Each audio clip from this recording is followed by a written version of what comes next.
शेख सादी सफ़र कर रहे थे, साथ इनका गधा भी था। एक गांव में पहुंचे तो रात बढ़ गई। सर्दी के दिन थे। रात बसर करने का ठिकाना तलाश करने लगे।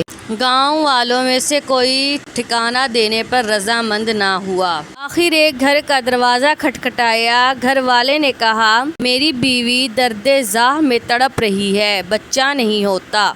अगर आप दुआ करें तो जगह दे दूंगा। शेख सादी मान गए। उन्हें कमरा मिल गया। फिर उन्होंने कागज़ के एक पुर्जे पर एक तावीज़ लिखा और घर वाले से कहा, इसे मरीज़ा की नाफ पर बांध दें। तावीज़ बांधते ही बच्चा हो गया। अगली सुबह शेख सादी तो चले गए, लेकिन गांव वालों ने तावीज़ संभाल कर रख लिया। जब भी किसी गांव वाली को ज़िचगी की तकलीफ़ होती तो वो वही तावीज़ ले जाकर बांध देते, तकलीफ़ रफ़ा हो जाती। गांव के मौलवी को इस बात पर बड़ा गुस्सा आया। उसने सोचा कि अगर तावीज़ पर लिखी हुई आयत का पता चल जाए तो इससे बड़ा फ़ायदा होगा। मौलवी ने झूठ मूठ का बहाना तराशा और तावीज़ मांग कर ले गया। इसको खोला तो लिखा था, या अल्लाह, मैं और मेरा गधा अब आराम से हैं, ठिकाना मिल गया है, बाकी तू जाने और तेरा काम जाने,